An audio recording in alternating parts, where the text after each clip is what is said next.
हृदय में निरंतर यही अभिलाषा हुआ करती कि हम कैसे उन परम प्रभु को आंखों से देखें जो निर्गुण, अखंड, अनंत और अनादि है, और परमार्थवादी ब्रह्मज्ञानी तत्ववेत्ता लोग जिनका चिंतन किया करते हैं, जिन्हें वेद नेति नेति यह भी नहीं कहकर निरूपण करते हैं, जो आनंद स्वरूप, उपाधि रहित और अनुपम है, एवं जिनके अंश से अनेकों शिव, ब्रह्मा और विष्णु भगवान प्रकट होते हैं।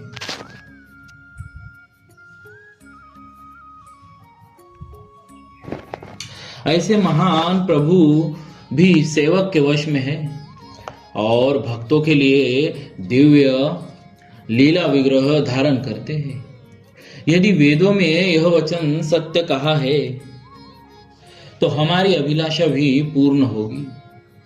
इस प्रकार जल का आहार करके तप करते 6000 वर्ष बीत गए। फिर 7000 वर्ष वे वायु के आधार पर रहे।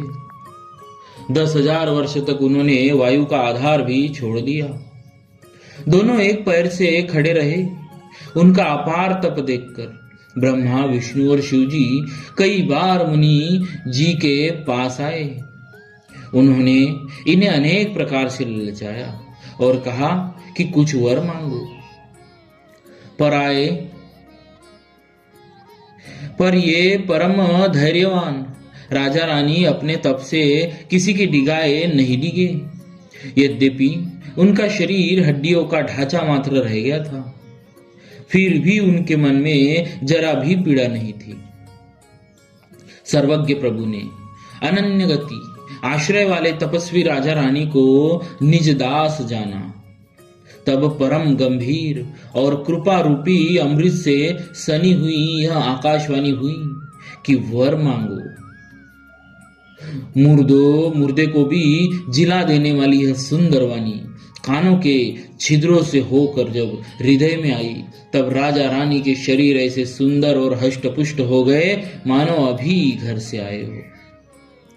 कानों में अमृत के समान लगने वाले वचन सुनते ही उनका शरीर पुलकित और प्रफुल्लित हो गया। तब मनुजी दंडवत करके बोले, प्रेम हृदय में समाता न था। हे प्रभु सुनिए, आप सेवकों के लिए कल्पवृक्ष और कामधेनु है। आपकी चरण रज की ब्रह्मा, विष्णु और शिव जी भी वंदना करते हैं। आप सेवा करने में सुलभ है तथा सब सुखों के देने वाले हैं। आप शरणागत के रक्षक और जड़ चेतन के स्वामी हैं। हे अनाथों का कल्याण करने वाले, हाँ, यदि हम लोगों पर आपका स्नेह है तो प्रसन्न होकर यह वर दीजिए कि आपका जो स्वरूप शिव जी के मन में बसता है और जिस की प्राप्ति के लिए मुनि लोग यत्न करते हैं, जो काकभुसुंडी जी के मन रूपी मान सरोवर में विहार करने वाला हंस है, सगुण और निर्गुण कहकर वेद जिनकी प्रशंसा करते हैं, हे शरणागत के दुख मिटाने वाले प्रभु, ऐसी कृपा कीजिए कि हम उसी रूप को नेत्र भर कर देखें। राजा रानी के कोमल, विनय युक्त और प्रेम रस में पगे हुए वचन भगवान को बहुत ही प्रिय लगे। भक्तवत्सल, कृपा निधान, संपूर्ण विश्व के निवास स्थान, यह समस्त विश्व में व्यापक सर्वसमर्थ भगवान प्रकट हो गए। भगवान के नीले कमल, नीलमणि और नीले जलयुक्त मेघ के समान कोमल प्रकाश में और सरस श्याम वर्ण चिन्मय शरीर की शोभा देखकर करोड़ों कामदेव भी लजा जाते हैं। उनका मुख शरद पूर्णिमा के चंद्रमा के समान छवि की सीमा स्वरूप था। गाल और ठोड़ी बहुत सुंदर थे। गला शंख के समान त्रिरेखा युक्त चढ़ाव उतार वाला था। लाल ओठ, हंसी चंद्रमा की किरणावली को नीचा दिखाने वाली थी।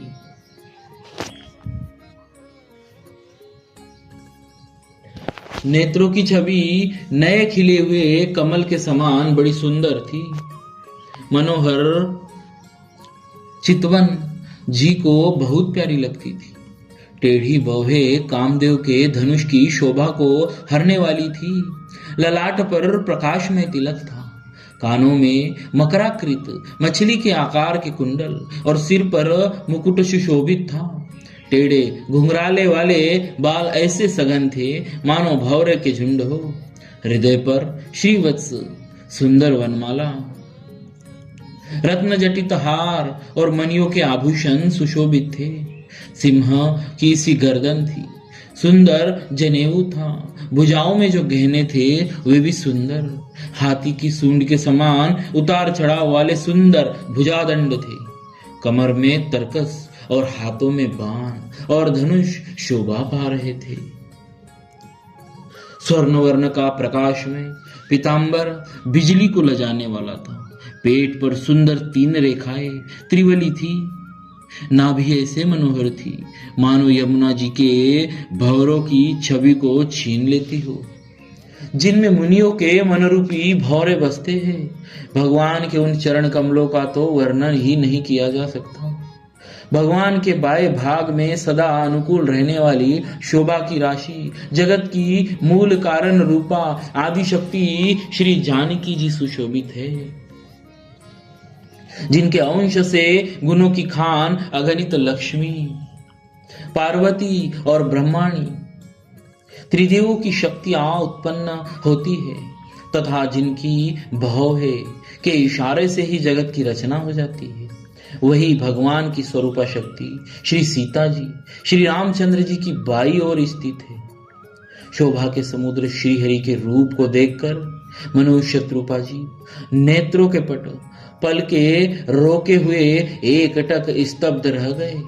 उस अनुपम रूप को वे आदर सहित देख रहे थे और देखते देखते अगाते ही न थे। आनंद के अधिक वश में हो जाने के कारण उन्हें अपने देह की सुधि भूल गई। वे हाथों से भगवान के चरण पकड़कर दंड की तरह सीधे भूमि पर गिर पड़े। कृपा की राशि प्रभु ने अपने चरण कमलों से उनके मस्तकों का स्पर्श किया और उन्हें तुरंत ही उठा लिया। फिर कृपा निधान भगवान बोले, मुझे अत्यंत प्रसन्न जानकर और बड़ा भारी दानी मानकर जो मन को भाए वही वरदान मांग लो, वही वर मांग लो। प्रभु के वचन सुनकर दोनों हाथ जोड़कर और धीरज धरकर राजा ने कोमल वाणी कही, हे नाथ, आपके चरण कमलों को देखकर हम सारी मनोकामनाएं हमारी पूरी हो गई। फिर भी मन में एक बड़ी लालसा है, उसका पूरा होना सहज भी है और अत्यंत कठिन भी है। इसी से उसे कहते नहीं बनता। हे स्वामी,